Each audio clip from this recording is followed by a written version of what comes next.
By definition, military production output is not real wealth. Wars destroy wealth rather than creating it.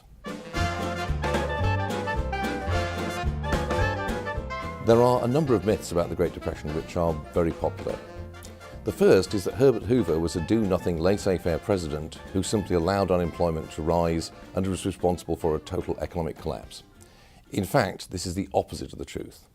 Hoover was an extremely interventionist president, and one of the main reasons why the Great Depression became so severe was because of the active and interventionist policy he followed. In particular, his refusal to allow asset values and wages to find a natural clearing level.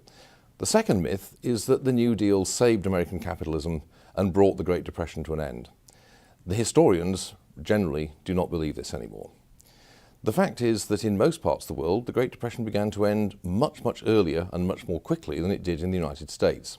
In Great Britain, the Great Depression was over by 1933, and Britain in fact enjoyed very rapid economic growth from 1931 onwards. In the United States, by contrast, not only does the Great Depression go on for more than a decade, it in fact actually gets worse, and by 1937 the level of unemployment in the United States is as high as it had been in 1932, but in addition the federal government has built up an enormous debt.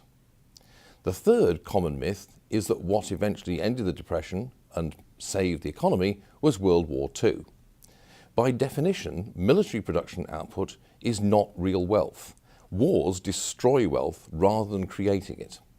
In fact, if you look at the figures for American economic activity and you strip out the war effects, as people like Robert Higgs have shown, what you can only conclude is that in fact the Great Depression does not really end until 1947 or 1948, and that the war simply conceals or covers up the continuing low level of real wealth creating economic activity in the United States.